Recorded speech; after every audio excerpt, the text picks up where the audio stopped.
Nice. Appreciate it. Hi, my name's Doon, and welcome to Resident Evil 6. What a shitstorm. Right, first off, I'm not going to split hairs. I absolutely hate this game. Now, I actually played the game on launch back in November for like 20 minutes and hated it so much that I sold the game the day after. Now, because I'm a total Resident Evil nerd, I thought, hey, I'd give it a second chance. So I bought it again on sale. You know, surely it couldn't have been that bad. Now, like I said, I'm a really big Resident Evil fan, and not in a fake, yo, it's cool to like retro, I once had a Mega SNES sort of way. I mean, I'm an honest to God fan. I've played every Resi game in every incarnation from PlayStation 1 to Game Boy Color, Dreamcast, GameCube, Wii, and on the 3DS, right up to this travesty. Now, before I get stuck into the problems of this game, I wanted to cover the action versus horror side of things, which I know a lot of Resident Evil fans have sort of argued about. Now, people have complained that Capcom have abandoned its roots as a survival horror game. Now, first thing, Resident Evil hasn't really been a survival horror series since 2005's Resident Evil 4 on the GameCube, which saw a shift in game style towards a more action-orientated approach. Apparently the staff working on Resident Evil 4 at the time came under immense pressure to do so from Capcom and the people backing the game. And reading online, I see that apparently the staff in the office had become very depressed and demotivated at the time working on the game. It's a great way to make a game, eh? Now, to be honest, as a fan, this shift didn't really bother me as much as I thought it would. Resident Evil 4 on the GameCube did have horror elements, and it just had a great story, to be honest, and a simple hook: save the girl. Now, the game really reinvigorated the then aging series. It's now remembered as one of the most influential games of that era, and certainly one of the best games on the GameCube. Now, fast forward to Xbox and PlayStation 3, and Resident Evil 5 came along and further pushed the action boundaries and really dropped the horror element fully. Now, at first this really bothered me quite a bit, but as I got to grips with the game, I enjoyed the story and the characters, and I actually completed the game over and over, unlocking everything there was to be had.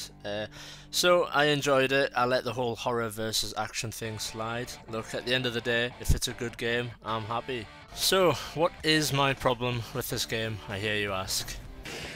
I thought you'd never ask. Okay, so this game comprises of 4 different chapters, where you can select to play each chapter as one of 2 characters. Do try and keep up. Chapter 1 sees Leon and fellow Special Agent Helena pair up. Chapter 2 has Chris Redfield and some generic soldier arsehole stomping around. And Chapter 3 has the new character, Jake, who was Wesker's son, paired with Sheri Berkin. You know, that girl who's the daughter of the scientist who was responsible for the G-Virus outbreak in Resident Evil 2. And finally, Chapter 4 is Ada Wong. So first off, Leon's chapter. Now, when I first played this game, the camera problem was really apparent. The camera is far too close to the character, which made me feel like a blinkered horse. Basically, I was unable to see to my left and right. I had no spatial awareness of anything. Now, a lot of the time, a zombie would be stood directly behind me, or just next to us, and I would have no idea it was there until it was too late. A lot of the initial environments are interiors and tight corridors, and this just exasperates the problem further. Now, Capcom actually recognised this was a problem / shitty game design, so released a patch that sort of addressed this problem, but it didn't go all the way. But anyway, because zombies just pop out of thin air all the time, it's still an issue and still gets on my nerves. When zombies do grab you, you're faced with mashing a button mentally or rotating the analog stick. And no matter how quick you perform this action, you still lose health, which is a really shitty, unrewarding system, especially since healing herbs are fairly thin on the ground to begin with. In the past games, you could just stand and fight, or you could choose to conserve ammo and run for it. But of the lot of the time in this game, your only objective is to kill a certain amount of zombies to make a nearby door unlock, which is often thinly disguised by your partner saying something along the lines of, "You need to give me time to open this door." Now, this gameplay mechanic is repeated throughout all the chapters, and it gets pretty boring pretty quick, especially when you run out of ammo quite a lot. So anyway, on replay through the game, I started to get a little bit more to grips with the combat, and started to get to grips with the melee system. Yup, there's a melee system. Basically, the game encourages you to shoot an enemy once in the arm or head, and then run up to them quickly and perform a contextual attack, thus killing the enemy. And welcome to the rest of the game, basically. Firing once and then meleeing down. And you have a little stamina bar, which I think it's 5 pips. So every time you do an action, you run out of 1 pip of stamina. And then once you run out of stamina points, your character runs round like a tired pussy. Again, just frustrating, doesn't really work. You're constantly running out of stamina and you have to run away into a corner to rest. It's really annoying. Gameplay never really picks up beyond this. There's no real puzzles to the game beyond find this and press that button. And Capcom apparently played Left 4 Dead and really liked it because they've added a whole different bunch of zombies, different flavour zombies into the game. You've got slow zombies, running zombies, jumping zombies, zombies that morph when bits are shut off. You've got huge tank zombies that are like giant fat guys that smash through walls. It's all pretty boring routine stuff really, and it just looks a little bit silly in a game like this. Plus I really had to laugh at the end boss of Leon's chapter, who firstly mutates into a giant skinless dog, and then into a giant T-Rex monster, only to finally reach his final form, a 5-story tall blue bottle fly that shoots tentacles at you. I shit you not. Story wise, it's all pretty frustrating. To this day I still don't know what was going on exactly. It's stripped down to its basics though, it just appears to be the same as always. Evil money-seeking corporation unleashes virus with deadly consequences, with some shite thrown in about Ada Wong possibly being a villain, or maybe not. Things pick up slightly when you play as Chris Redfield, to be fair. Although this is the most un-Resident Evil a Resident Evil game has ever been, to be honest. You're basically running around with a squad armed with machine guns and taking cover whilst under fire from enemies armed with assault rifles. Although I did actually enjoy Chapter 2 and started to warm to the game a little bit at this point.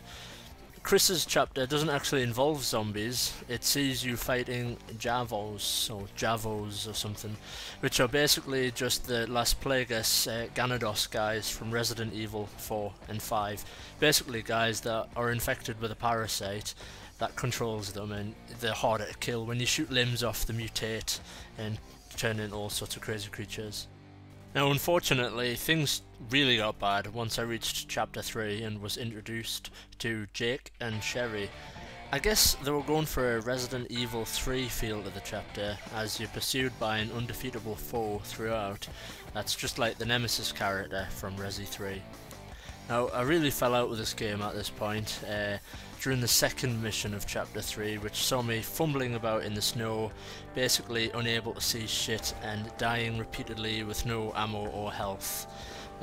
The only way I actually overcame this bit, because I just could not be bothered to play it, I paused it, I quit it out of anger, I had a sit down and a think about it. I thought, no, I'm gonna press on, this game's not gonna beat me.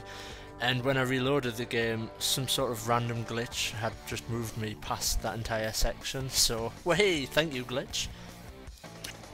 Overall, the game is very linear, and honestly just boring at the best of times, but frustrating at the worst. Enemies are ridiculous and over the top, they spawn constantly, popping up from whichwhere in every direction, which blocks any sense of achievement in the game.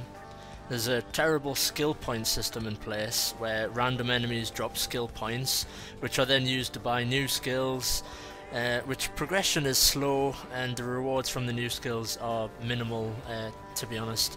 Apparently once you complete the game you unlock infinite ammos for various weapons, but why you would want to play this game through again is beyond me, to be honest.